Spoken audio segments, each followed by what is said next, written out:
Nous sommes le mercredi 8 mars, il est 7h. Europe 1 matin. Dimitri Pavlenko. Bon, et maintenant on fait quoi? Eh bien on passe au vote. Le Sénat dégaine son règlement intérieur pour accélérer les débats sur la réforme des retraites. Tollé à gauche, récit de la nuit dès le début de ce journal.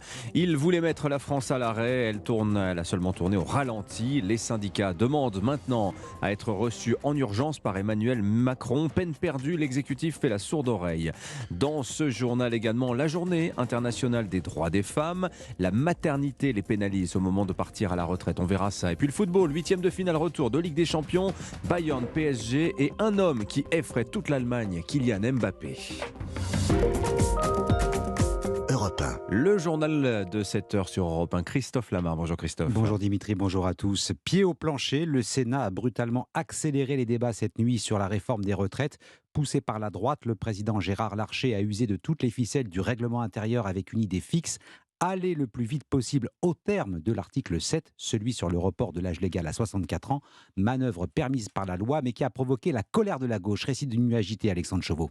Oui, 1 heure cette nuit, après 124 interventions identiques de sénateurs de gauche visant à supprimer l'article 7, Gérard Larcher active l'article 38 du règlement. Celui-ci permet de procéder au vote d'un amendement après seulement 2 prises de parole d'orateurs, l'un pour, l'autre contre, manière pour la droite de court-circuiter l'obstruction présumée de la gauche, comme l'explique Bruno Retailleau. Vous allez refuser, puisque on va un train d'escargot, de voir et de voter sur l'ensemble du texte. L'obstruction est au Parlement, ce qu'une désertion est à un soldat, la négation même de sa mission. La gauche dénonce un coup de force et demande une suspension de séance. Mais au retour dans l'hémicycle, coup de théâtre, la droite dépose et fait adopter un amendement de réécriture de l'article 7, lequel fait tomber d'un coup 1000 amendements. La gauche réplique et redépose dans la foulée plusieurs centaines de sous-amendements, tous finalement jugés irrecevables.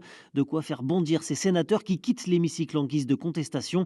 3h30, Gérard Larcher lève la séance alors qu'il ne reste que 75 amendements à débattre sur l'article 7. Alexandre Chauveau du service politique d'Europe 1, reprise des débats cet après-midi, clap de fin dimanche à minuit. Prochaine étape, la commission mixte paritaire. Députés et sénateurs se retrouveront autour du 15 mars pour mettre la touche finale au texte avant son retour à l'Assemblée. Alors dans cette course contre la montre qui s'engage entre les syndicats, l'opposition d'un côté et l'exécutif de l'autre, le gouvernement croit posséder une longueur d'avance. Au moins 1 200 000 manifestants dans les rues hier, 6e journée de mobilisation, quelques incidents, toujours les mêmes revendications. Le retrait pur et simple du texte, beaucoup de bruit, peu de fureur. La France a tourné au ralenti hier, mais elle n'a pas été bloquée et ça n'a pas échappé au gouvernement, Jacques Serret. Oui, si la bataille est loin d'être terminée, du côté de l'exécutif, l'heure est au soulagement. Malgré une mobilisation record, cette journée du 7 mars n'a pas été un point de bascule, juge un ministre. Raison de plus pour ne rien céder. Quand les organisations syndicales demandent hier soir être reçues en urgence par Emmanuel Macron, l'Élysée fait la sourde oreille. Et dans cette dernière ligne droite, alors que le texte fera son retour à l'Assemblée la semaine prochaine, les députés de la majorité s'organisent. Pression est mise sur les parlementaires Renaissance pour qu'aucune voix ne manque. Celui ou celle qui votera contre la réforme ou s'abstiendra sera exclu du groupe du parti présidentiel. Le signe d'une certaine fébrilité et en même temps l'illustration de la détermination de la Macronie à aller jusqu'au bout. Reste que les bras d'honneur du ministre de la Justice, Éric Dupond-Moretti, adressés dans l'hémicycle au patron des députés républicains, Olivier Marleix, viennent semer le trouble. La semaine prochaine, l'exécutif aura bien besoin des voix des LR pour espérer faire adopter sa réforme. Jacques Serret du service politique d'Europe 1. Les syndicats donnent rendez-vous pour 2 nouvelles journées de manifestation ce samedi et le mercredi 15 mars. Côté perturbation, il y en aura encore aujourd'hui dans les transports. Légère amélioration tout de même à la SNCF et la RATP. Comptez 1 train sur 3 en moyenne, TGV, TER et RER compris. Même fréquence avec des variables selon les lignes dans le métro parisien. Alors situation tendue en revanche dans le secteur de l'énergie. La crainte d'une pénurie d'essence refait surface. Plusieurs stations sont déjà à sec dans la région de Marseille. Le mouvement de blocage des raffineries se poursuit. Sur certains sites comme Feyzin, les salariés se prononceront aujourd'hui sur la poursuite ou non de la grève. En attendant, plus une goutte d'essence ne sort selon la CGT. Aucune raison de paniquer, assurent les autorités qui écartent le scénario de la panne sèche. Blocage aussi dans les ports. Les 4 terminaux permettant l'importation du gaz naturel liquéfié sont à l'arrêt. perturbation également du réseau électrique avec des coupures sauvages. Voilà, merci pour ce round-up des retraites, Christophe Lamar.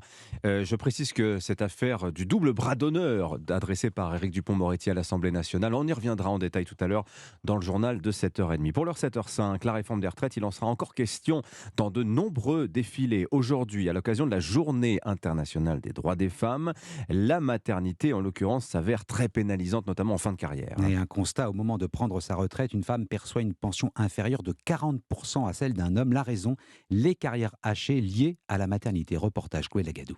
Après son 4e enfant, Claire décide de prendre un congé parental de 3 ans, mais à son retour en entreprise, cette chef de projet dans le secteur privé a dû repartir de zéro. J'ai tout perdu, j'ai perdu toute mon ancienneté, c'est comme si j'avais jamais travaillé dans l'entreprise. C'était comme une claque et on repart au salaire de base, j'avais perdu, ça faisait 150 € par mois. Yuna, professeure des écoles, a elle fait le choix de passer en temps partiel pour s'occuper de son enfant.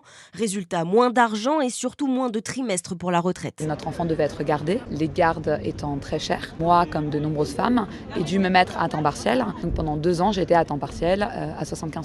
C'est des cotisations qui ne sont pas entières et aussi une diminution globale du calcul de mon salaire. À leurs emplois s'ajoute l'éducation de leurs enfants, du travail qui devrait être pris en compte pour la retraite selon elle. Le travail domestique est très inégalitaire. C'est quand même du travail ce que j'ai fait avec mes enfants. Ça devrait pouvoir donner des trimestres, un équivalent pour la retraite. Autre solution avancée par ces femmes, la mise en place d'aides à la garde d'enfants. Reportage Chloé Lagadou. On reste dans l'univers familial avec cette étude sur la précarité alimentaire. Constat alarmant, 1 enfant sur 5 arrive à l'école le ventre vide. Enquête réalisée par le cabinet Spark Mark Research, 1 enfant sur 5, le chiffre est déjà inquiétant. C'est 4 fois plus qu'en 2016. C'est dire si le phénomène prend de l'ampleur. 1/3 des enseignants l'ont constaté par eux-mêmes. Louise Salé. Oui, peut-être à cause de la crise sanitaire puis de l'inflation qui ont chamboulé les habitudes alimentaires.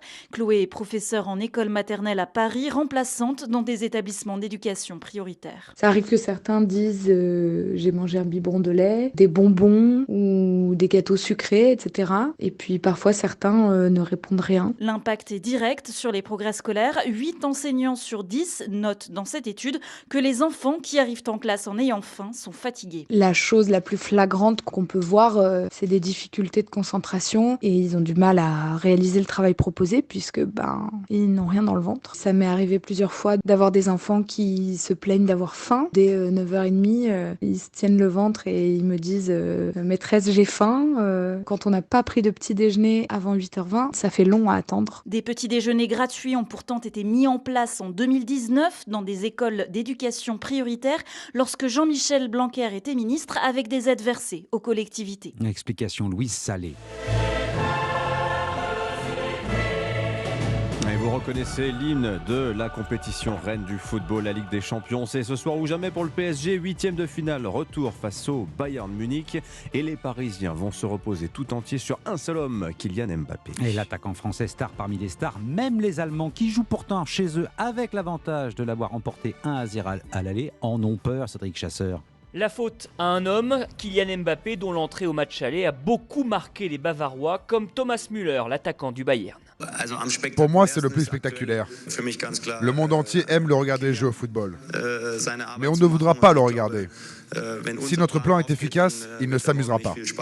De la confiance, un brin d'arrogance aussi, et une façon peut-être de s'auto-persuader qu'il est possible d'arrêter l'attaquant français, auteur de 5 buts en 3 matchs depuis son retour de blessure. Les Allemands, pourtant 6 sur 2 habituellement, semblent douter. C'est en tout cas l'avis du correspondant d'Europe 1 Sport en Allemagne, Alexis Menuge. J'ai pas mal échangé avec les collègues allemands ces dernières heures et franchement, j'en ai vu beaucoup qui voient le Paris Saint-Germain se qualifier. Je leur ai dit, mais vous êtes sérieux ? Il n'y a qu'un nom qui revient, je ne vais pas vous surprendre. C'est vrai que rien de penser à lui, ça fait peur aux supporters bavarois et aux journalistes, mais ils sont plutôt pessimistes et c'est franchement rare. Pourtant, c'est bien le Bayern qui part favori au coup d'envoi. Munich a 94% de chances de se qualifier pour les quarts de finale, à en croire les statistiques. Oui, mais impossible n'est pas Kylian Mbappé. Cédric Chasseur du service des sports d'Europe 1, Bayern Munich PSG à 21h à suivre dans l'émission Europe 1 Sport ce soir. Autre rencontre de ces 8e, Dimitri. Tottenham AC Milan. Et puis on rappelle qu'hier, Chelsea et Benfica se sont qualifiés pour les quarts.